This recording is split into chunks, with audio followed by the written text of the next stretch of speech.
प्रत्येकाच्या हृदयदेशी मी अमुक आहे गा आईसी, बुद्धी स्फुरे अहर्निशी ते वस्तुगामी. भगवान द्वारकाधीश परब्रह्म परमात्मा श्रीकृष्ण यांनी किम कर्तव्य मूढ झालेल्या अर्जुनाला आणि तो कशामुळे किम कर्तव्य मूढ झाला याचा विचार केला असता अयोग्य स्थानी अयोग्य प्रसंगी त्याच्या आणि अंतःकरणामध्ये शोक निर्माण झाला, अनाठाई दया निर्माण झाली आणि हे सगळं झालं त्याला कारण मोह. भगवत पूज्यपाद श्रीमद आद्य शंकराचार्य भगवंतांनी अर्जुनाला गीता सांगितली. ती का सांगितली याची मीमांसा करत असताना असं म्हणालेले आहे की अर्जुनाच्या ठिकाणी जो शोक आणि मोह, पुन्हा अर्जुनाला कधीही कोणत्याही प्रकारचा शोक होऊ नये आणि पुन्हा त्याच्या ठिकाणी मोह निर्माण होऊ नये, असा शोक आणि मोह यातनं अर्जुन मुक्त व्हावा आणि ज्यांनी लढायला प्रारंभ करावा या हेतूनी भगवान श्रीकृष्णाने उपनिषदांचं सार असलेली अशी श्रीमद भगवद्गीता हे गीता तत्वज्ञान त्याला सांगितलं.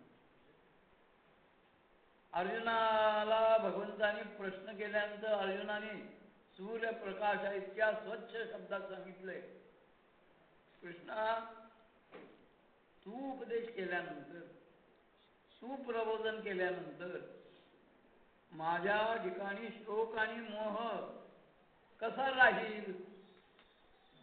तुला हे विचारायचीच गरज नाही, पण विचारतोयस म्हणून सांगतो. तुझं विचारणं कसं आहे? सूर्याने प्रगट व्हावं आणि विचारावं का हो कुठं अंधार आहे का कोपऱ्यात? हे जसं सूर्याला विचारणं अजिबात न शोभणार आहे, तसं तू सच्चिदानंद घनाचा परब्रह्म परमात्मा तू उपदेश केल्यानंतर माझ्या ठिकाणी शोक आणि मोह कसे शिल्लक राहतील? नष्टो मोहा, मोह गेला. माऊलींचं त्याच्यावरचं भाष्य फार मार्मिक आहे. नुसता गेला नाही, सहकुटुंब सहपरिवार गेला. मग नुसता मोह गेला 8 आणे काम, उरलेलं 8 आणे काम स्मृती लब्ध्वा आत्मस्मृती. मला जी विस्मृती झाली होती ती आत्मस्मृती प्राप्त झाली कुणामुळं? तत्प्रसादात्मया चित स्थितोऽस्मि गत संदेह करिष्ये वचनं तव. संदेह गेला. ज्ञानेश्वर महाराज त्यांच्या एका अभंगातून सांगतायत, झाली संध्या, माझं संध्येचं अन्निक पूर्ण झालं. कशावरून पूर्ण झालं? संदेह माझा गेला. संदेह गेल्याची खूण काय? आत्मा राम हृदयी प्रगटला. आम्ही त्रिकाल संध्या करून सुद्धा संदेह जात नाही आणि आत्माराम प्रगट व्हायचं तर मग दिल्लीचं बहुत दूरच राहील. कर्मकांड होता कामा नये, संध्येचं उपासना झाली पाहिजे. आणि अशा गीता ग्रंथावर नामा म्हणे ग्रंथ श्रेष्ठ ज्ञानदेवी एक तरी ओवी अनुभवावी या शब्दांनी त्या ग्रंथाचं आणि प्रयोजन सांगतात. किंवा गीता अलंकार नाम ज्ञानेश्वरी ब्रह्मानंद लहरी प्रगट केली असं त्याचं मूल्यांकन करतात. आणि अशा या ज्ञानेश्वरी या ग्रंथावर अमृत ज्ञानेश्वरी अनुवाद ज्ञानेश्वरी, अभंग ज्ञानेश्वरी, 2-3 दिवस ठाण्यात होतो, तिचा अनेक ग्रंथ असा आला. ओवीला साध्या मराठी भाषेत स्वामींसारखीच रचना असलेली आणि एक ओवी खूप जणांनी सुलभ, सोप्या, प्रचलित 21व्या-20व्या शतकातली मराठी ही या कळणं कठीणांचा भाग अगदी वेगळा. साहित्य संमेलनामध्ये लाखो रुपयांचा चुराडा होऊन सुद्धा मराठीचं दुर्दैव वाढत चाललंय, कमी होत नाहीये. स्वामीने अभंग वृत्तामध्ये ग्रंथरचना केली. आता व्यासपीठावर येण्याच्या आधी जयंत मला असं म्हणलं, अण्णा बऱ्याच लोकांचा सागर आहे की तुम्ही ज्ञानेश्वरीचं सांगतात, गाथा सांगाल, गीता सांगाल, भागवत सांगाल, विश्वास आहे, स्वामींच्या अभंगावर बोला ना. आणि त्यांना प्रेमाची विनंती केली. आणि मी त्याला सांगितलं की वा अशक्य काही नाही बोलणं, कारण का स्वामी असोत किंवा कोणी असो, तत्वज्ञान हे एकच असतं. कोणताही आतापर्यंत होऊन गेलेला महात्मा, साधू, संत, ऋषी, मुनी भिन्न भिन्न तत्वज्ञान सांगत नाहीत. ते कसं मांडायचंय ती शैली वेगळी असेल. ज्ञानदेवांची शैली वेगळी, नाथांची शैली वेगळी, तुकोबारायांची पद्धत वेगळी, समर्थ रामदास स्वामींची वेगळी, पण तत्वज्ञान एकच. साधी गोष्ट आहे. आर्थिकदृष्ट्या आपला भारतवर्ष मागासलेला आहे, पण तरी सुद्धा भारतवर्षात 2+2 म्हणून किती होतात? किती होतात? आणि अमेरिकेसारख्या अत्यंत प्रगत राष्ट्रात गेलं तरी 5 होतात. तसं तत्वाचं ज्ञान जे आहे, ज्यांना झालंय, नुसतं ज्ञान झालंय असं म्हणून दामत नाही, जे ज्ञानरूप झालेले आहेत की ज्यांच्या ठिकाणी गिळून ज्ञेयाते ज्ञाता ज्ञानही मागवते, असे जे ज्ञान स्वरूप झालेले असे जे महात्मे आहेत ते तत्वज्ञान एकच सांगतात. वेगळं सांगतात त्याला तत्वज्ञान म्हणण्याचं कारण नाही. ते तत्वाचं अज्ञान तरी असू शकतं, अगर अतत्वाचं ज्ञान तरी असू शकतं. तत्वज्ञान म्हणलं की एक का तत्वज्ञान म्हणजे गांडा दोरा मंत्र तंत्र भूलभुलैया नाही. There is a science. तत्वज्ञान हे शास्त्र आहे. आत्मसाक्षात्कार हे शास्त्र आहे. तस्मात शास्त्रम प्रमाणते भगवान सांगतात एकच. मग जरी अभंग ज्ञानेश्वरीची एखादी ओवी घेतली अण्णांनी, तरी पुन्हा सांगणार ज्ञानेश्वरी म्हणजे गीताच, म्हणजे उपनिषदच, म्हणजे वेदच किंवा आर्या घेतली तरी तिथंच येणार. आणि ज्या महात्म्यांचं वाङ्मय घेऊन बोलायचंय त्यांचं वाङ्मय पाठ पाहिजे. स्वामींचं वाक्य घेऊन बोलायचं आणि त्याला आधार ज्ञानदेवांच्या ओव्या किंवा गीतेतले श्लोक किंवा नाथ भागवतातले श्लोक किंवा तुकोबारायांचे अभंग सांगायचे. म्हणजे ह्या लोकांच्या म्हणण्याशिवाय स्वामींचं बोलणं सार्थ होत नाही असा एक आणि अपवाद होईल अण्णांना तो करायचा नाही.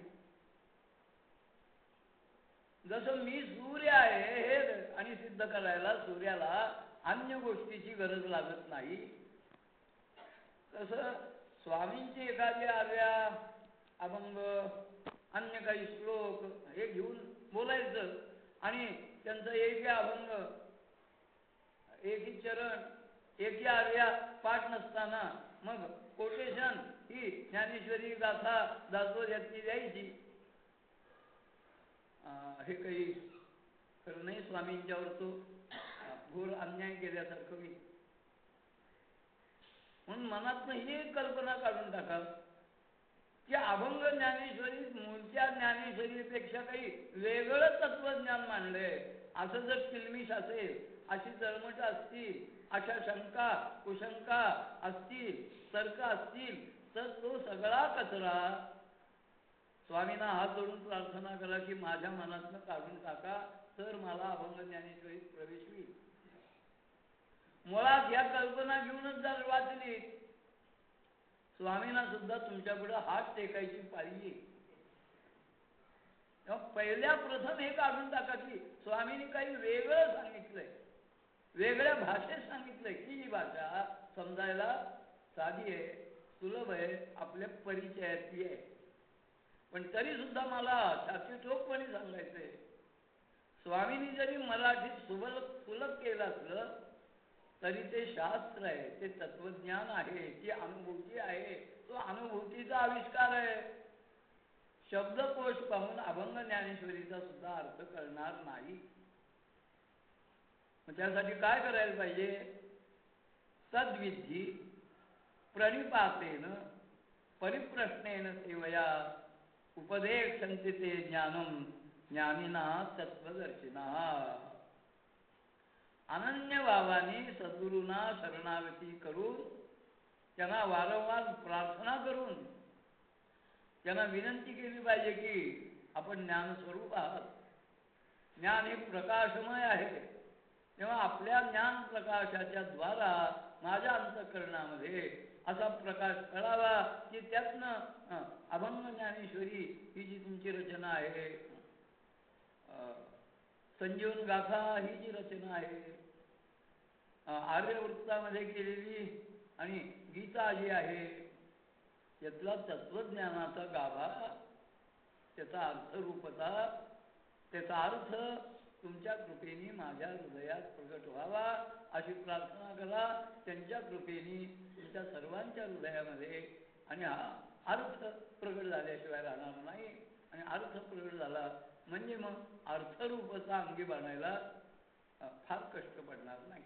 असो, जास्त काही विवेचन करण्याचं कारण नाही. प्रत्येकाच्या हृदयदेशी मी अमुक आहे गायशी, बुद्धी स्फुरे अहर्निशी ते वस्तुगामी. ज्ञानेश्वरीतल्या म्हणजे श्रीमद भगवद्गीतेतल्या 15व्या अध्यायातल्या अखेरच्या पोळ्यांच्या पैकी एक ओवी आहे. प्रत्येकाच्या हृदयदेशी मी अमुक आहे गायशी, बुद्धी स्फुरे अहर्निशी ते वस्तुगामी. गीता का सांगावी लागली? भगवत पूज्यपाद श्रीमद आद्य शंकराचार्यानं गीतेसारख्या उपनिषद चौरस असणाऱ्या ग्रंथावर शांकर भाष्य का करावं लागलं?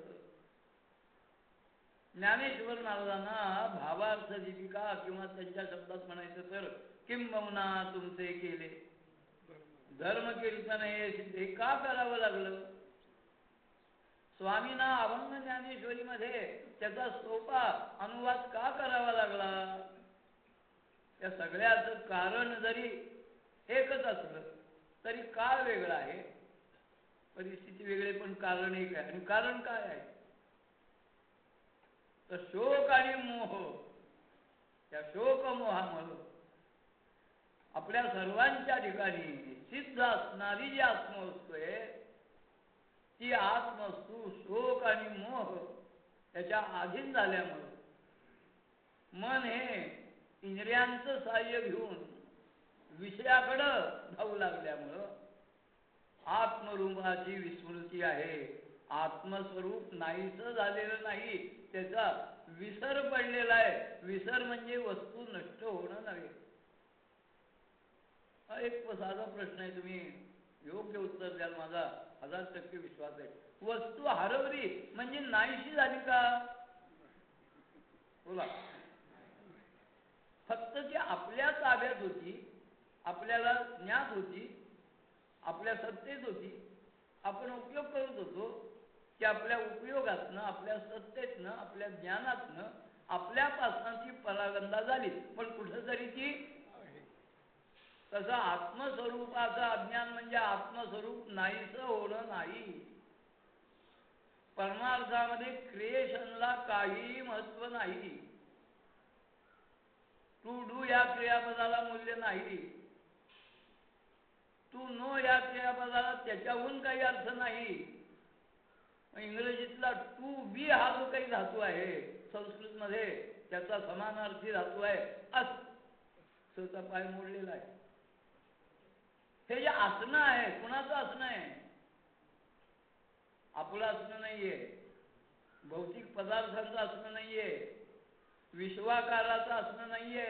असणं जे आहे ते समष्टीच्या स्तरावर परब्रह्म वस्तूचं आहे आणि व्यक्तीच्या स्तरावर आत्मरूपाचं आहे. समष्टी आणि व्यष्टी यातलं जे आत्मा आणि ब्रह्म या दोन एकमेकापेक्षा भिन्न वस्तू नाहीत. यांचं असणं हे देश काल परिच्छेद रहित आहे.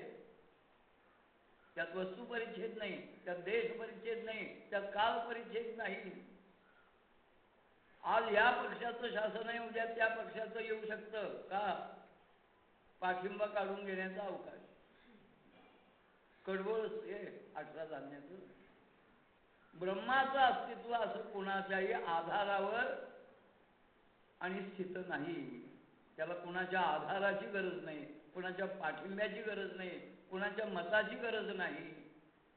श्रीराम लागू जरी किती म्हणले देव नाही आणि असला तर रिटायर करा, श्रीराम लागूंच्या म्हणण्याने देव रिटायर होत नाही, त्याचं अस्तित्व पुसता येत नाही. ज्ञानोबांनी सांगितले का अर्ध्या होईल अक्षरे पुसल्या न पुसे अर्थ जैसा. अक्षर पुसता येतील, अर्थ कसा पुसला जाईल?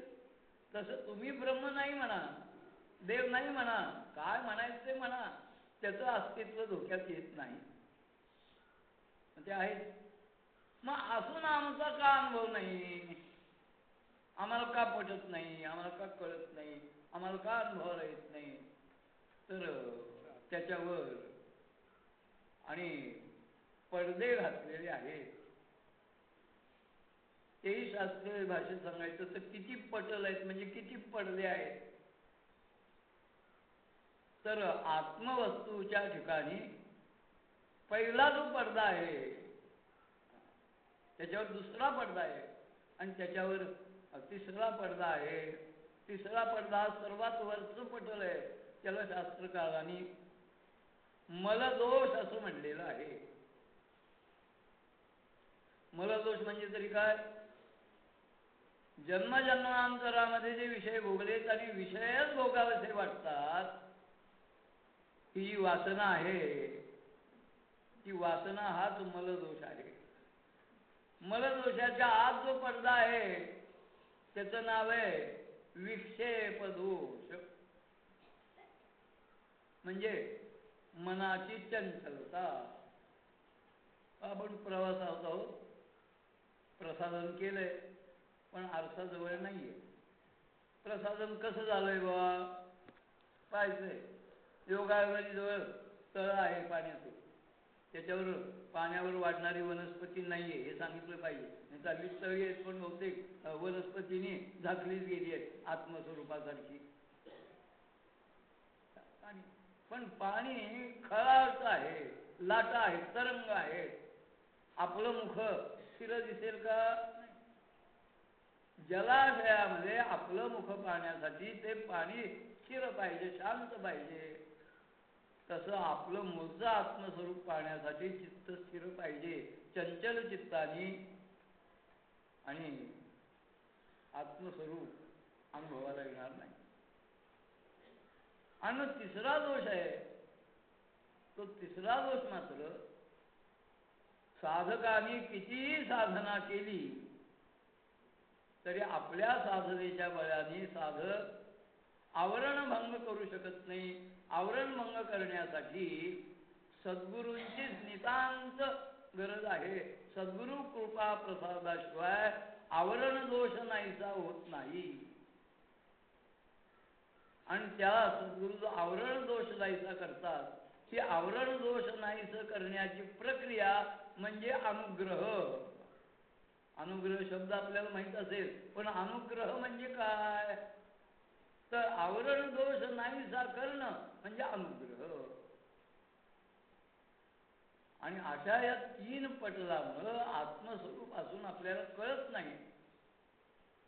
पण आमच्या वेद ग्रंथांना, शास्त्र ग्रंथांना, पुराण ग्रंथांना, संत महात्म्यांना, ऋषीमुनींना, भगवंताला असं वाटतं की मूळचं आपलं जे नित्य शुद्ध बुद्ध मुक्त स्वगत सजातीय विजातीय भेद शून्य देश काल वस्तू परिच्छेद रहित असं जे सच्चिदानंद हे आपलं मूलभूत स्वरूप आहे, त्या मूलभूत स्वरूपाची प्रत्येकाला ओळख व्हावी. नुसती ओळख नाही, स्वरूप स्थिती प्राप्त व्हावी. नुसती स्वरूप स्थिती नाही, स्वरूपानंदाचा अखंड अनुभव यावा, ही प्रबळ इच्छा सर्व वेदाग्रंथापासून ते संत श्रेष्ठांच्या पर्यंत सगळ्यांची ही तळमळ आहे. समर्थ रामरायाला विनंती करतायत, कल्याण करी रामराया. म्हणजे कल्याण कर म्हणजे काय? 9 सिलेंडरच्या ऐवजी 12 मिळावेत असं समर्थानं सांगायचं नाही. बाजारभाव खाली यावेत असंही समर्थांना कल्याण करी यातनं सांगायचं नाही. टॅक्सेशन कमी व्हावं असंही म्हणायचं. मग कल्याणकरी म्हणजे काय? अवघ्या आणि जीवाचं कल्याण जर कशात असेल तर ते कल्याण आपल्या स्वरूपारूढ होण्यामध्ये जीवाचं परम कल्याण आहे. त्याला जीवनमुक्त अवस्था असं म्हणतात, की स्वामी अखंड जीवनमुक्त अवस्थेमध्ये आणि आनंद अनुभवत होते. अर्चना पूजा अभिषेक हे तर सगळं उपासनेतला एक भाग आहे. पण संत कळणं म्हणजे त्यांची आनंदाकार स्थिती कळणं म्हणजे संत कळणं. नाहीतर हे सगळं कळून काही उपयोग नाही. आणि ती आनंदाकारता आहे, ती आनंदाकारता प्रत्येकाला अनुभवाला यावी यासाठी या ग्रंथांची योजना आहे.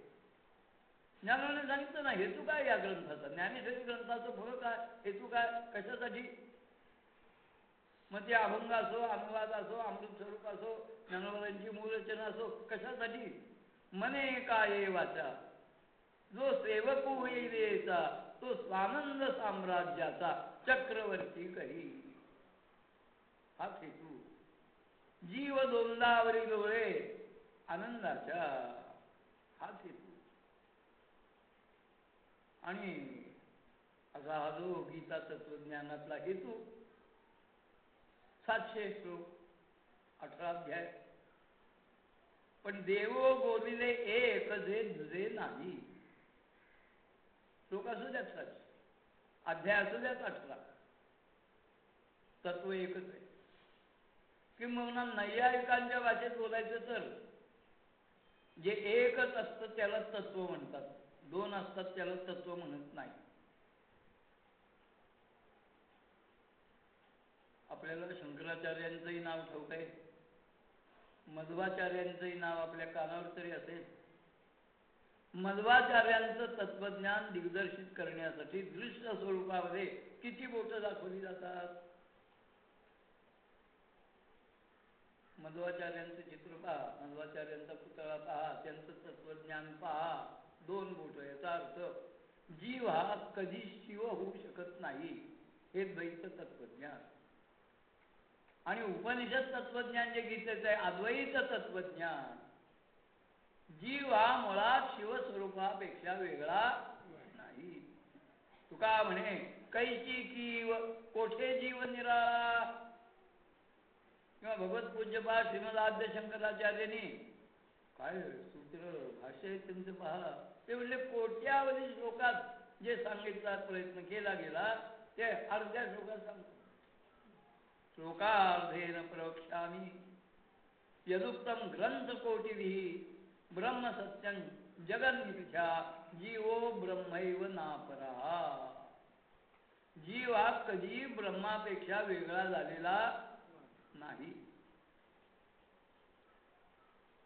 अथांग पाणी आहे आणि खोळा म्हणलं माझ्या अंगात प्रचंड शक्ती आहे. मग काय करणार आहे तो? मी या अथांग जलाशयामध्ये 2 वेगळे भाग करणार. काय करणार? त्यासाठी प्रचंड वजनदार काठी लांब रचक हातात घेणार आणि पाण्याच्या पृष्ठभागावर तडाखे मारणार. म्हणजे काय होईल? त्या पाण्याचे 2 भाग होतील. मूर्खा, किती तडाखे मारले तरी पाणी दोन होईल का?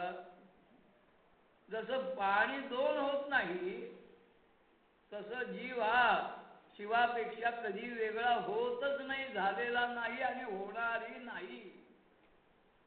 पण अशी आपल्या मूळ स्वरूपापासून वेगळीच नाही, याचाच आपल्याला विसर पडलाय. त्यालाच अज्ञान अज्ञान असं म्हणतात.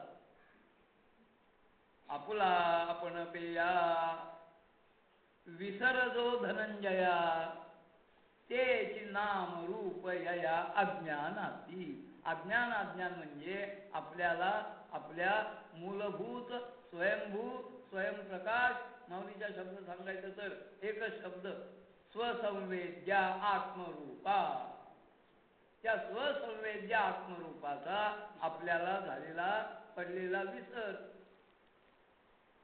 पुढचं पाठ केलेलं आठवत नाही म्हणून नाही थांबलो, मुद्दाम जाणून घेऊन थोडा विराम घेतला. का एखादा तरकट माणूस म्हणला की गाव ना हा विसर किती तारखेला, कोणत्या महिन्यात आणि किती साली पडला, असं जर विचारलं तर अण्णा काय महर्षी व्यास नाही, भगवंत सुद्धा निरुत्तर होतो. हा विसर केव्हा पडला हे भगवंताला सुद्धा सांगता आलेलं नाही. त्यांनी एवढंच म्हणलंय, अनादि संसार मालेच्या ठाई, बस अनादि. पण हा विसर अनादि असला तरी अनंत नाहीये, विसराला अंत आहे. आणि ब्रह्म अनादि असून अनंत आहे. हा विसर आणि परब्रह्म त्यातला फरक आहे. विसर झालाय आठवू शकतो, आठवण होऊ शकते, त्याला अंत आहे. पण केव्हा पडला नाही सांगता.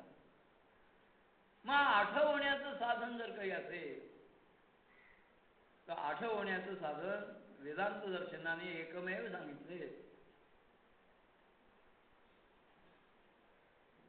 ज्ञान, केवळ ज्ञान. या दोन्ही साधन केवळ ज्ञान.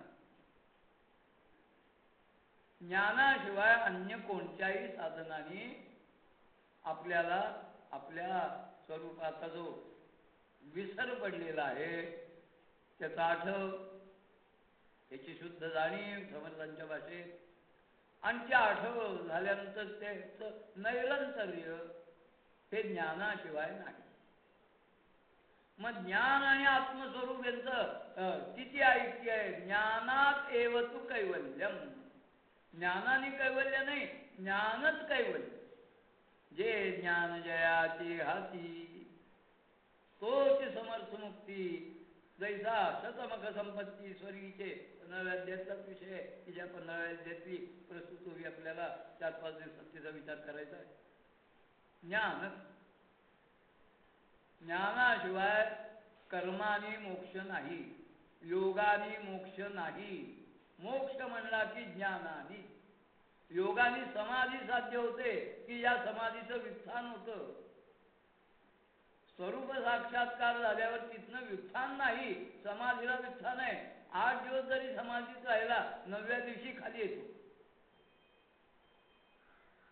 ठाण्यात एक ग्रस्त भेटले, ते बहुतेक आणि ठाण्यातनंच आले असावेत बाहेर, म्हणजे कळलं तुम्हाला कुठनं आले ते.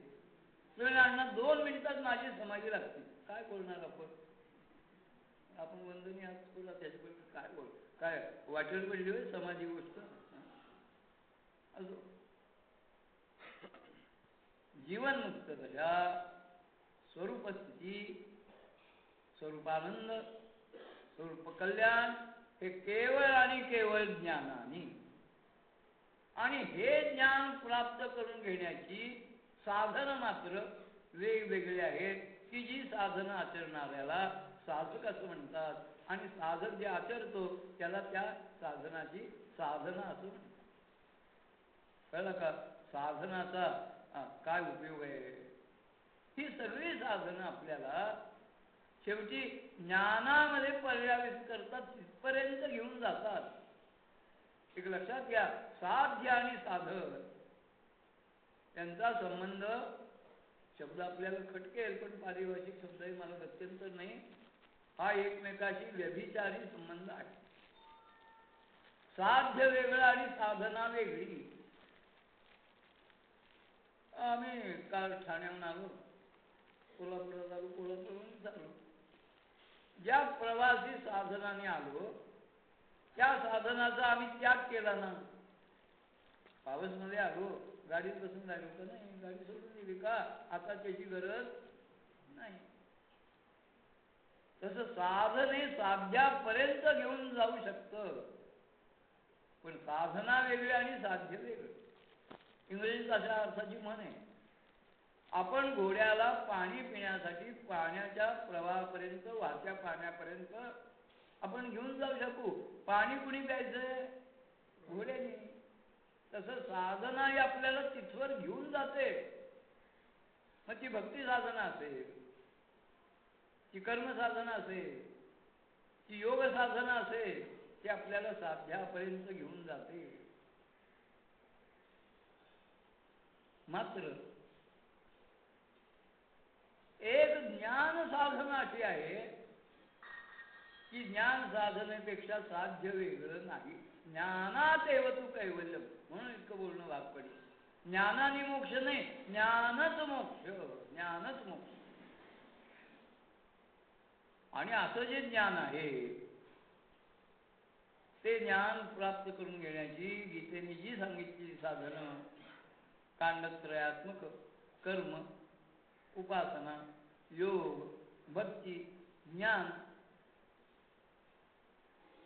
ती माणसं सहज भागाकार करून टाकतात. 18/3 6 अध्याय कर्मकांड, 7 ते 12 उपासना कांड, 13 ते 18 अखेर ज्ञानकांड. नाही, मला ते लक्षात ठेवा.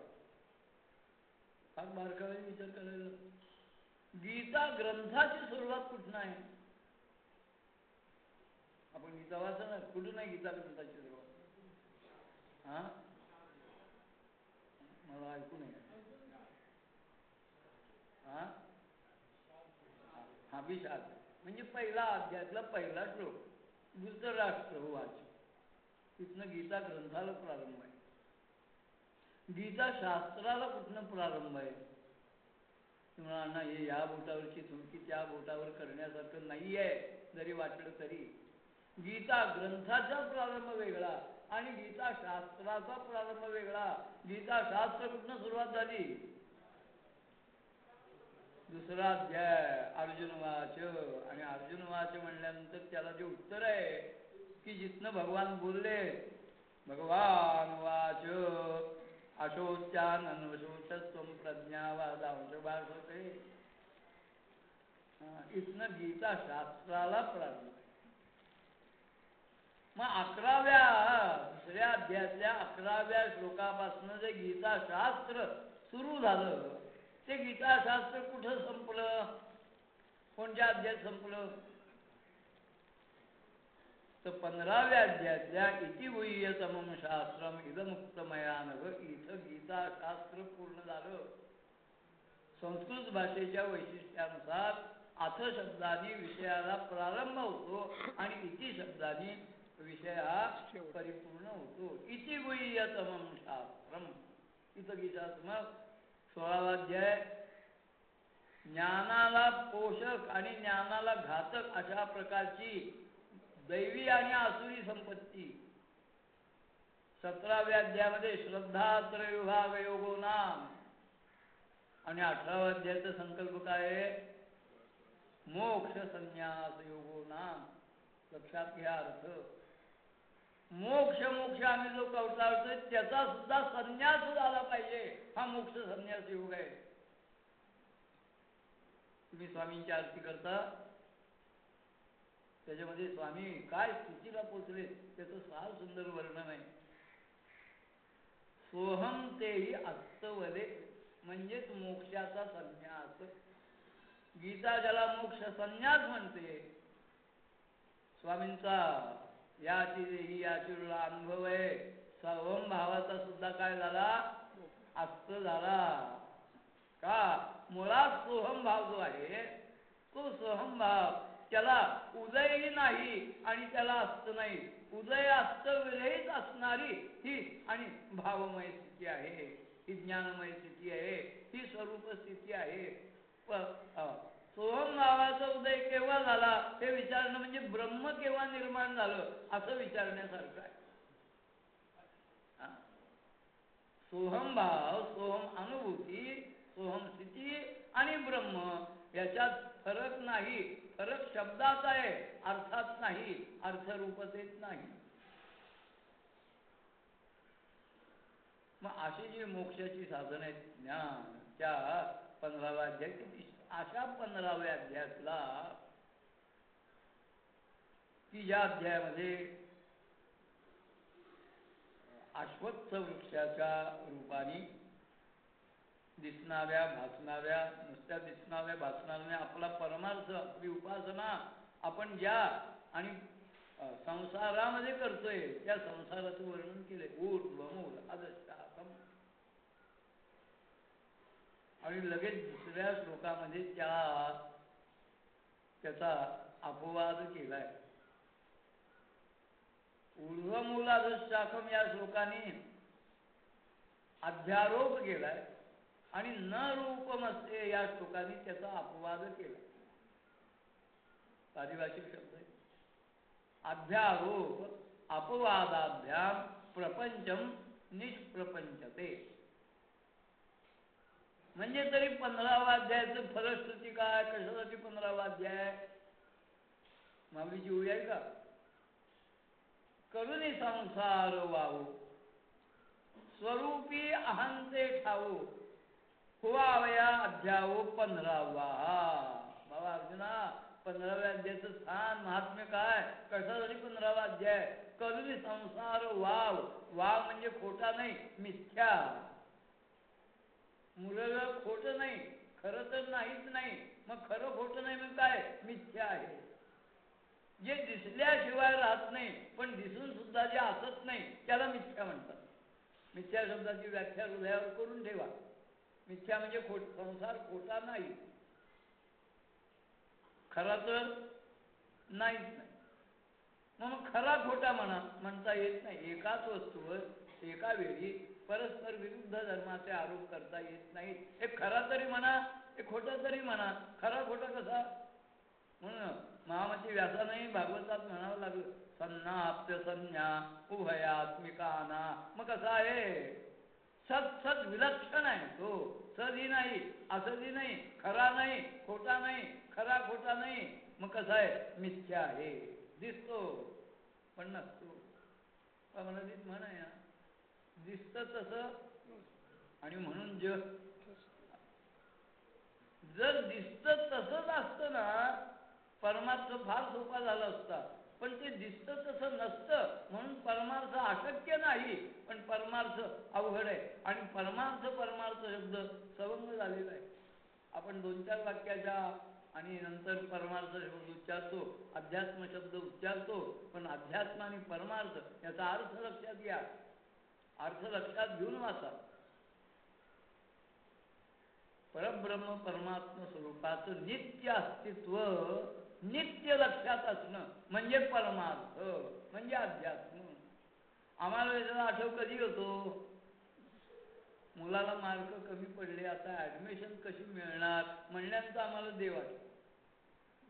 अडचण आली म्हणजे देव आठवतो. नाही त्याला अध्यात्म म्हणत नाही, त्याला परमार्थ म्हणत नाही. भगवंताचं क्षणोक्षणी अस्तित्व लक्षात असणं म्हणजे अध्यात्म जीवन म्हणजे पारमार्थिक जीवन. मग संसार खोटा म्हणत नाही, मिथ्या आहे. करुणी संसार व्हावो कळला मिथ्या आहे. पुढं काय? स्वरूपी अहंते ठाव. 2 भाग आहे. अहंकार शत्रू मोठा, अभिमान शत्रू मोठा.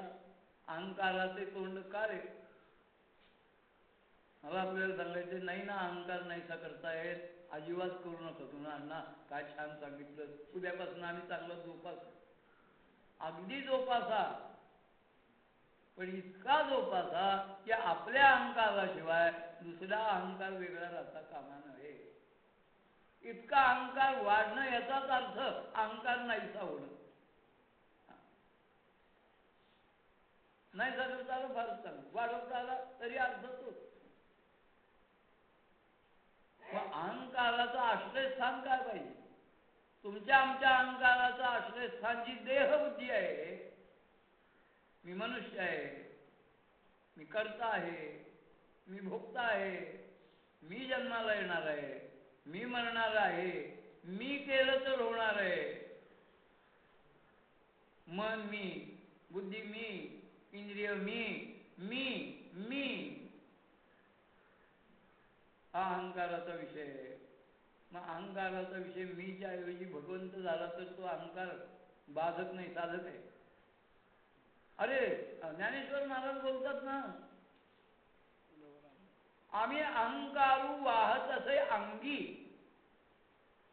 आम्ही टाकलेला नाही, आम्ही बाळगलाय, वाहतो, अलंकार म्हणून बाळगतो. पण कशासाठी? हरीचे भूषावयाला. मी भगवंताचा आहे, मी माझ्या सद्गुरूंचा आहे, मी स्वामींचा आहे, हा अहंकार बाधक का साधक? मी माझ्या सद्गुरूंचा आहे हा अहंकार चांगला का वाईट? बोला. का? तो घातक नाही, तो साधक आहे. तो आपला परमार्थ पूर्णत्वाकडे नेणार आहे. मग स्वरूपी अहंते ठावो, अहंतेचा विषय स्वरूप स्थिती व्हावा, की मी काय आहे, मी देह नाही. आचार्य वाचा, नाहम मनुष्यो नचदेव यक्षो. मग काय आहे? चिदानंद रूप शिवत केवलम, तदेको वैशिष्ट शिवत केवलम, मी वासुदेव तत्वता, अहम ब्रह्मास्मी, अयमात्मा ब्रह्म, प्रज्ञानम ब्रह्म, तत्वमसी. या महाबोधावर आरूढ होणं, त्याचा अहंकार हा 15वा. मग तेच आणि स्पष्ट करून सांगताना 3 पुरुष सांगितले, क्षरपुरुष, अक्षर पुरुष आणि क्षराक्षराच्याही पलीकडचा असणारा उत्तमा पुरुष स्तन्य परमात्मे चिदारतः यो लोकत्रयमाविश्य बिभर्त व्ययश्वरः.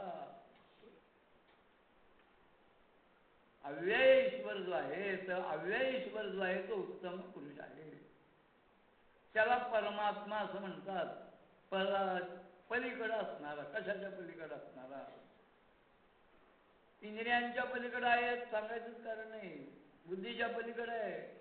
यो बुद्धे परत असतो सहा, इंद्रियांच्या पलीकडे. इंद्रियाचे चोरोरी जेवी तयासीच भावे, असा हा म्हणून परमात्मा. एका शब्दात सांगायचं, प्रकृतीच्याही पलीकडे असल्यामुळं तो परमात्मा. आणि हा सगळा विषय समजून सांगितल्यानंतर ते म्हणतात प्रत्येका येतो. माझ्यासारखा फाटका माणूस माऊलीच्या शब्दरचनेचं काय कौतुक करणार? हाती घेतल्या माळा, पिठे सर्पाभासाचा कांटा. काय चपखल दृष्टांत आहे. अंधार आहे, दोरी पडली आहे, कल्पना केली दोरी नाही, साप आहे. अरे साप आहे, माणसं धावून आली. कुणाच्या हातात काठी, कुणाच्या हातात पार, कुणाच्या हातात मुसळ, कुणाच्या हातात खोचेरा, एकाच्या हातात एवरेडी टॉर्च. कुठं आहे बघूया? त्यांनी स्विच ऑन केला. अरे काय गोविंदराव हो, अहो हे तुम्हीच काल सामान पॅकअप करत होतात, त्यातला पडलेला आणि दोरीचा आणि हात 1.5 हात लांब तुकडा ना, असं होय? भीती गेली, हातात घेतली. हाती घेतल्या माळा, पिठे सर्पा भासाचा कांटोळा.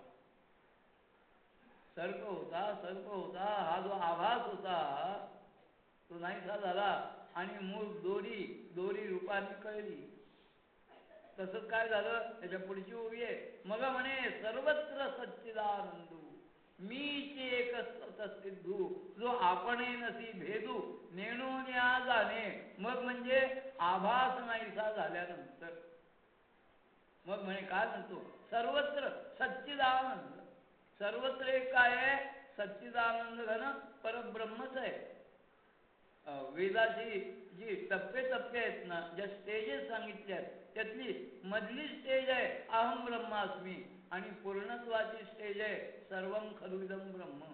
सर्वं खलु ब्रह्म ही अनुभूती केव्हा येते? मी ब्रह्म आहे त्याचा अनुभव आला तर.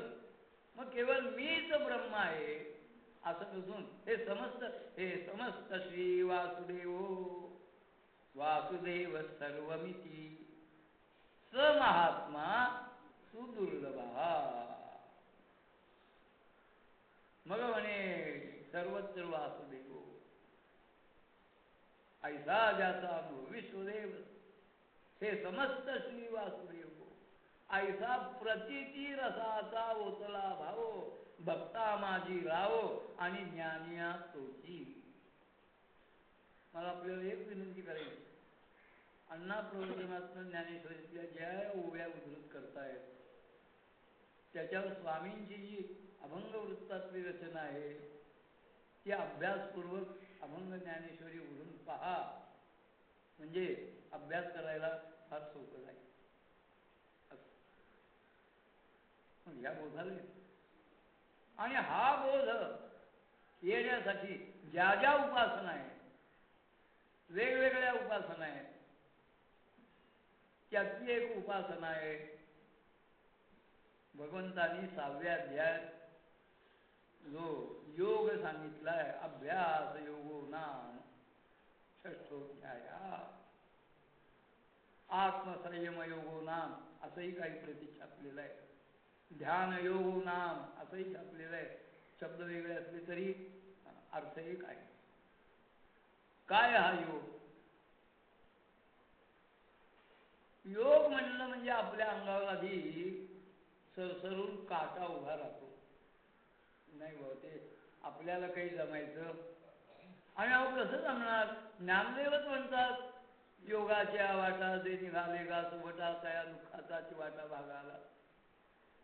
राहू द्यात ज्ञानदेव भगवान सांगतायत 12व्या अध्यायात क्लेशोधिक रस्तेच्या अव्यक्ता सत्तेचा अव्यक्त ऐगत्य दुःखम देहवाप्यते. बरं जमला योगाचरणाने याच्या पलीकडे आधिक्य काही नाही. उलट सिद्धी गळ्यात येण्याचा धोकाच जास्त. असे काही तथागती महाराज रत्नागिरी परिसरात आहेत. तिथे प्रच्छन्नपणे खोटं सांगतात. स्वामींना जे जमलं नाही त्या लोकांना त्यांनी माझ्याकडे पाहिलं त्यांना किती खेचलं मारावी जयंता. पण ही माणसं चांदीचे रथ चांदीच्या छत्र्या असं मिळू शकतं. स्वामींना इथलं काही नको होतं. त्यांना आत्मानंदाची भूक होती आणि ते आत्मानंद सेवन करून आत्मतृप्त झालेले होते. त्याला साधू म्हणतात. चांदीच्या रथातनं स्वतःची मिरवणूक काढून घेण्याला संत म्हणत नाही. जरी ते स्वतःला म्हणून घेत असले तरी सुद्धा जवळच येत ना फार लांब नाही. अरे आपला विषय इथून निघाला. हा जो आनंद आहे हा आनंद ज्याच्या योगाने प्राप्त होतो ते जे साधन आहे की ज्या साधनाच्या द्वारा आपण मूलभूत स्वयंभू आनंदाशी जोडले जातो असा योग शब्दाचा अर्थ आहे. मग भक्तियोग ज्ञानयोग कर्मयोग ज्ञानयोग हठयोग राजयोग लययोग ध्यानयोग योगायोग योगायोग म्हणतो नाही. योग जोडले जाणे. कशाशी जोडले जाणे त्याला योग म्हणतात. मूलभूत आनंद स्वरूपाशी जोडलं जाणं म्हणजे योग असा योग शब्दाचा अर्थ आहे. आणि त्या योगामध्ये अत्यंत सुलभ असणारा कष्टरहित असणारा पण सुलभ आणि कष्टरहित असून सुद्धा अवघड असणारा असा जर कोणता योग असेल तर तो सोहम योग आहे. सहा अहम अहम सहा ते मूलभूत स्वरूप आहे आपलं. म्हणून ही जी सोहम उपासना आहे सोहम साधना आहे ही सोहम साधना ही सोहम उपासना हे सोहम भजन म्हणजे संत वेगळं सांगत नाही. ऊर्ध्वमुखे आळविला सोहम शब्दाचा नाद ऊर्ध्वमुखाने नाद आणवला. कोणता नाद? सोहम हा नाद. सोहम शब्दाचा मारा केला. आत विठ्ठल कोंडीला. जनाबाई सांगतात. का वेगळं सांगितलंय? कुणी वेगळं सांगितलं? एकच. एकम सत विप्रा बहुधा वदंती. एक सोहम भावी पूर्ण ज्ञाते या सकळाचे विनवणी. काय आहे सोहम? कुठनं ही साधना आहे? कुठनं उपासना आहे? तर आपल्याकडच्या गुरुपरंपरा पाहिल्या तर त्या गुरुपरंपरांचं मूळ शोधता शोधता आपण दोनच ठिकाणी पोचतो. एक भगवान विष्णू, अगर भगवान शिवशंकर. ब्रह्मदेव हे कोणत्याही आणि गुरुपरंपरेचं मूळ स्थान होऊ शकत नाही. एक शिवशंकर तरी, नाही तर भगवान विष्णू. मग त्यांच्यातील क्रम कसा आहे? एकदा भगवान शिव गुरुस्थानी, भगवान विष्णू शिष्यस्थानी. मग पुन्हा भगवान विष्णू गुरुस्थानी, भगवान शिव शिष्यस्थानी. हे गुरुस्थान. आदिनाथ गुरु सकळ सिद्धांता मच्छिंद्र हृदयाचा. आता मच्छिंद्रनाथ गुरुस्थानी. मच्छिंद्राने बोध गोरक्ष अशी केला. गोरक्ष शिष्यस्थानी. ते गोरक्ष पुन्हा गुरुस्थानी. गणी प्रसादे निवृत्ती जातात. ज्ञानदेवाचा. आणि ही जी परंपरा आहे त्यातली एक शिव परंपरा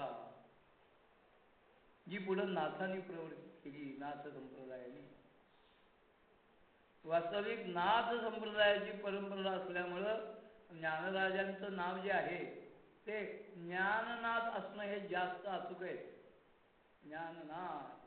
पण त्यांचं जन्मजात नाव ज्ञानदेव आणि त्याचाही अर्थ असा आहे ज्ञानाचेही देव असे ज्ञानदेव म्हणून ते नाम गोड आहे. ज्ञाननाथ. ज्ञाननाथांच्या पासून चालत आलेली नाथ परंपरा. नाथ परंपरेतलं वर्म काय आहे की स्वामी ज्या नाथ परंपरेतले आणि सिद्ध पुरुष आहेत. पिंडे पिंडाचा ग्रासू तो हा नाथ संकेतीचा दंश. त्यांचं सहज आमच्या आणि शंभूरावांची आठवण झाली. शंभूराव मला नाही म्हणायचे अण्णा तुम्ही सगळ्या आणखीन मंडळींचा समन्वय इतका उत्कृष्ट साधता इतका कोणाला साधता येत नाही. आज जर शंभूराव ऐकायला असते ना ते ऐकून त्यांना अतिशय आनंद झाला. परमानंद झाला. का शंभूरावांच्याचं थोडं रहस्य आत्मसात झालेलं. चांगली साधना नाही. त्यांचं वर्णन करण्यासाठी व्यासपीठावर बसलेलं नाही. ओघात विषय आला. नाथ संप्रदायात वेगळे आणि स्वरूपानंद आहेत. पिंडे पिंडाचा ग्रासू. पिंडे पिंडाचा ग्रासू म्हणजे तरी काय? तर आपली जी प्राणशक्ती आहे त्या प्राणशक्तीचं रूपांतर प्रणवात करणं म्हणजे पिंडे पिंडाचा ग्रासू. काही शब्द अवघड नाही. सोपे. प्राणशक्ती आपल्याला ठाऊक आहे. ती प्राणशक्ती प्रणव रूपामध्ये म्हणजे प्राणशक्तीला तिचा आधारभूत जो काही प्रणव आहे म्हणजे परब्रह्म रूपच आहे ते स्वरूप येणं म्हणजे पिंडे पिंडाचा ग्रासू. म्हणजे प्राणाचा प्रणवची करावा. मग काय साधना आहे ती? सहा अहम अहम सहा. ती साधना प्राणशक्तीशी निगडीत आहे. आणि हे प्राण सुद्धा अहो त्यांचा प्राण गेला. त्यांचं प्राणोत्क्रमण झालं. ती प्राणशक्ती नव्हे अंतःप्राण आहे. हा अंतःप्राण. आणि या साधनेच्या द्वारा जर काही होत असेल तर आपली सेवेची जी ओवी आहे प्रत्येकाच्या हृदय देशी मी अमुक आहे गायशी बुद्धी स्फुरेन अहर्निशी ते वस्तुगामी. मीच खरं स्वरूप काय आहे? मीच मूलभूत स्वरूप काय आहे? मीची स्वयंप्रकाशित स्वयंभूत स्थिती काय आहे? हे आणि सोहम साधनेने लक्षात येतं. पुढचा विचार उद्याच्या आणि सेवेत करू. सेवेची उभी अशी आहे, प्रत्येकाच्या हृदयदेशी मी अमुक आहे गायशी बुद्धी स्फुरे अहर्निशी ते वस्तुगामी. उपोद्घात म्हणून इतकं बोललो. उद्या प्रत्येक ओळीच्या एकेका पदाचा आपल्याला एवढं 4 दिवसात विचार करता येईल एवढं करू. पुंडरी श्री ज्ञानदेव सद्गुरु ज्ञानेश्वर स्वामी स्वरूपा. विठ्ठल विठ्ठल विठ्ठल.